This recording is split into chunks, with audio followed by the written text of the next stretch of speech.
My friend said women only want tall, hot guys, so I told him he's single because he's bitter, boring, and blames everyone else, and now he thinks I betrayed him. Posted by you/special at 2872. Yes, this is a long post, but it's a long story, hear me out. My friend, who I'll refer to as Nathan, 25M, has had horrible luck with women for a very long time. He does have a bright future ahead of him, though, in regard to his career. He just graduated college last year and is currently in law school. However, he's been homeschooled his whole life and does all his college courses and law school online, not in person, which leads me to this next point. He's never had a girlfriend, never been on a successful date, is still a virgin, and low-key doesn't have many friends in general either, so his social skills are really underdeveloped. His only real socialization was with older people, parents, grandparents, fellow elderly people, and me. We met through family friends, so he was kind of raised very sheltered and doesn't have anything in common with anyone his own age, let alone women his own age. To top that all off, he's been nothing but super focused on school and being the best student he can be, so grades were his number one priority during his developmental years. There isn't anything wrong with that, however, he never took a break to live life or have any real experiences. Nathan has had multiple girls his family introduced him to starting in 2021 up to now, and they've been trying to get them to give him a chance, but they end up just not liking him. I really hate to not be on his side and support him through his constant rejections from multiple girls, but it's gotten to a point where all these girls have the same complaints about him. Nathan's about 5 feet 2 inches and, body-wise, very skinny/petite built. He is also starting to bald and has no bodily strength whatsoever. He starts shaking just from holding a grocery bag. I hate to sound rude, but the truth is the truth. He is built like a little girl and has the hairline of a father of 3. While I understand height can't be changed, and not necessarily his hair either, he can at least start working out and possibly add some weight/muscle to give him some manly appearance. So I mentioned him doing this with me in general conversation. Whenever I go to the gym, I tell him to come join me as a hobby or just to be my gym buddy. He declined numerous times, and the one time he did go, he struggled lifting a 10 pounds weight, so he stopped going. Okay, whatever. The way Nathan dresses is very grandpa vibes, tucks in shirt, dress pants/slacks and dress shirts on an ordinary day, etc. I asked him why he doesn't dress more comfortably every day, like a jogging outfit, a hoodie, some jeans/sweats, and that he should wear sneakers instead of Freddie Benson dress shoes every day. He doesn't think anything's wrong with how he dresses, and he wants to look professional since he's going to be an upcoming lawyer. I explained to him that lawyers dress in suits and ties, not tucked in button-up flannels. And they also don't dress like that every day either, just when they're on the job. Sadly, he wasn't having it. Then it finally hit me, it's his damn personality, or the lack of it. See, I'm not trying to talk down on him, but if we're going by objective reality, he has the personality of a brick. I've seen with my own 2 eyes how he talks to girls, how he acts on dates, etc. He cannot make a conversation to save his life. He is not funny either and has zero charisma. He's a literal mute on all double dates and one-on-one dates he's been on, and it's so painfully awkward to watch. It's not like the girls aren't trying either. I've managed to get him dates, however, they go nowhere due to his sheer lack of confidence, personality, or interest. When he talks to a woman, it's like all he knows how to talk about is just school. And if it's not school, it's just radio silence. Or some stuff that only boomers would understand or care about. I've also noticed how every time he and I go out somewhere, and I'm not sure if it's due to his size, he is scared and flinches whenever people walk past us. He's always afraid that doing anything or going anywhere fun or interesting is too wild or dangerous for him, i.e., concerts, bars, amusement parks, etc. So I did it. He whined and whined, kept being full of bitterness, complaints, and negativity, talking bad about women and saying they never want good men, they only want players or good-looking tall guys. So I ended up telling him straight out that the reason he doesn't get anywhere with girls is because he's a dork. I told him I don't care if he's a dork since I'm not the one dating him, but that girls crave excitement, fun, or at least someone they can talk to about anything or have fun experiences with, etc. I told him he refuses to change anything physically about himself, and to top it all off, he won't even make himself at least interesting or fun to be around, and he is completely dull. That is why he can't pull or keep. He then got mad at me and accused me of picking on him and making fun of him, and that I'm holding his life circumstances against him, no public schooling/socialization, to which I told him I am not and I wish I were just saying nonsense, I am telling him the truth. I explained to him that his lack of social skills and appearance isn't necessarily his fault. However, if someone's giving you advice on what's stopping you from getting where you want to be and how to change it, you should take that advice and quit complaining and just thinking everyone should accept you as you are, because newsflash, we all have flaws. I told him that if he wants to get somewhere with girls and not have constant competition, then he needs to have something to make up for it. There are plenty of lawyers and future lawyers in the world, and simply saying I graduated college isn't going to make somebody have a connection or attraction to you. He told me I'm jealous that he's getting somewhere in his life academically, and that other girls are the problem for not seeing his worth and future success, and that if that's not enough for them to be with him, then they're the ones not good enough for him. I have not talked to him since then, and I refuse to associate with someone who thinks I'm jealous of them for giving them constructive criticism about a problem they constantly complain about. My dad is saying I'm right, but also that it's probably an insecurity on his part and I should apologize and try not to be too hard on him. I feel like I shouldn't be friends with somebody who can't ever see what's wrong with them or accept their flaws without crying about it and blaming others, though, because that's just plain toxic to me. Am I the jerk for being brutally honest with my friend about why women don't like him? Top/relevant comments. Is there any chance that Nathan could be autistic? I'm not gonna lie, I kind of had a feeling for a couple of years that might have been his issue, especially since mental disabilities run in his family. His brother had Down syndrome and passed away. But even then, most autistic people are already kind of aware that they're a little different from others and simply just need to be told what to do/not to do in regards to social cues, and they grasp it quickly. Also, I've met many autistic people who actually had a personality. My friend absolutely refuses to accept that he's kind of a weirdo and that he has none at all, so I'm not sure where that leaves him. Commenter. Like you said, it's not about his past, it's that he doesn't even want to attempt improving himself. Going to the gym doesn't even have to be about working out, it should be about learning to socialize.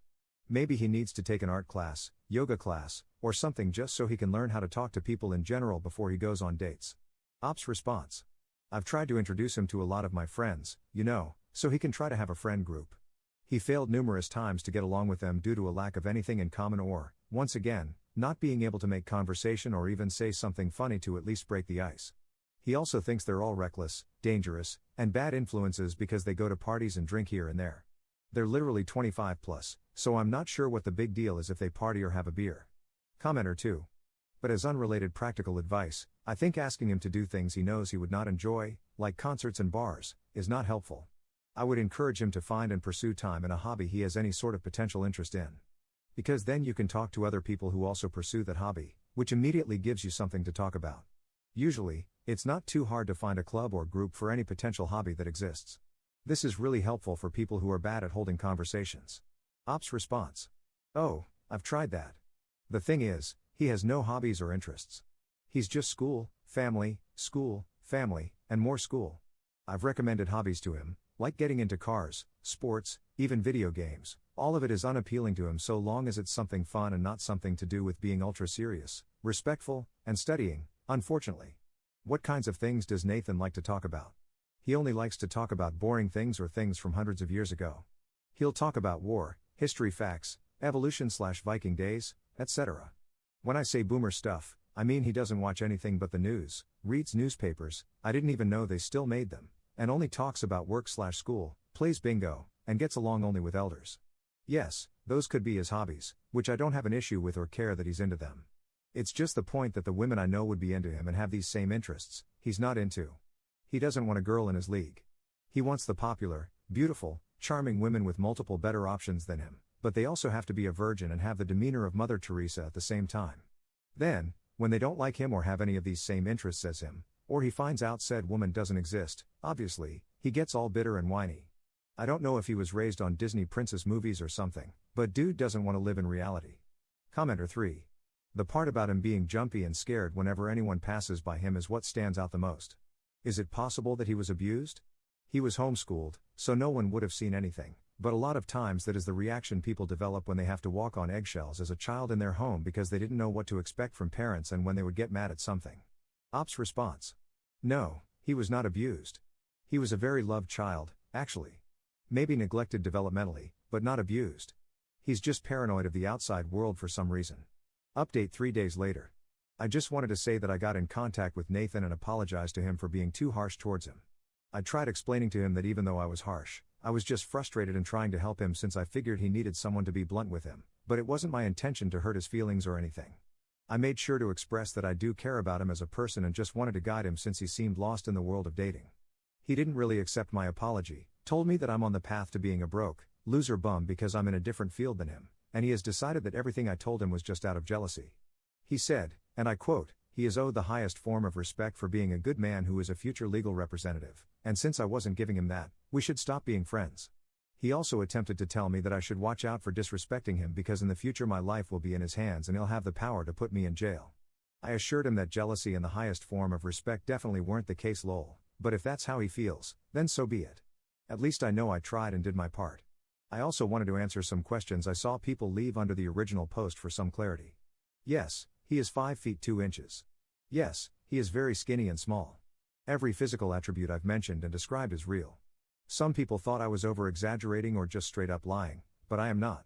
For those asking how he is doing college/law school online, he was studying online classes at the University of Florida. As for law school, I know which one he is attending, but I won't say for privacy purposes. As for why he's been doing nothing but home/online his whole life, it's because his parents are really overprotective of him. They were constantly worried about school shootings, kidnappers, etc., even to this day. For those asking if his family is religious, yes, they are.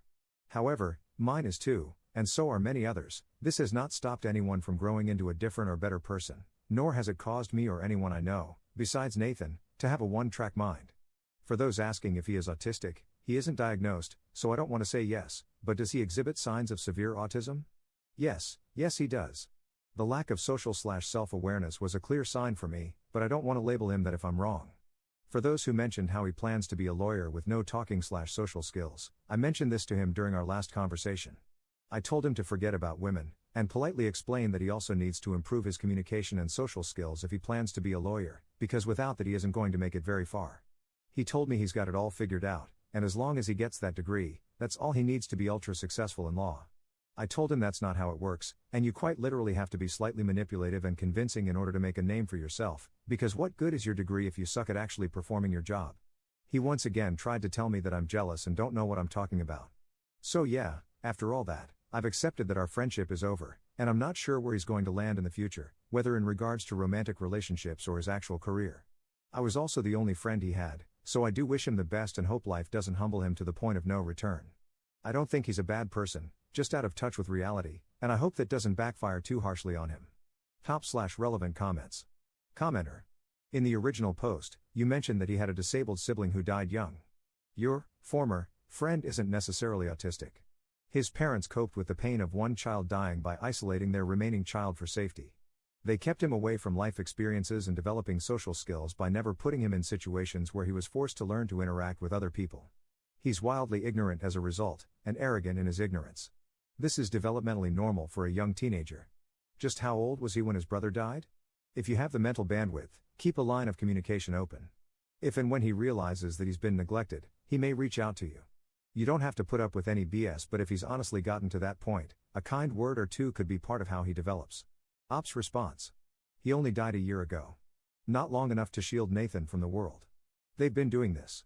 Commenter 2. Man, he's going to have a rude awakening once he starts working. His parents really set him up for failure. Hope he wises up, gets therapy, and starts working on himself.